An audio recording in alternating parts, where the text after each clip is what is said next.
Hello guys, in today's video we're going to talk about how to fix Instagram follow limit problem. So the answer is easy. Just go to the settings.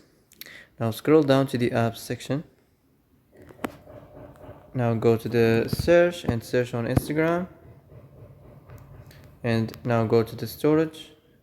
So here we find this clear cache. Click on it. Now you can go check it if it worked. If it didn't work, maybe try to restart your phone. If it didn't work again, maybe try to clear data. But be careful when you clear data. All Instagram's data will be deleted. This includes all files and settings, accounts, databases, etc. So that's it for today's video. I hope this is the answer you've been looking for.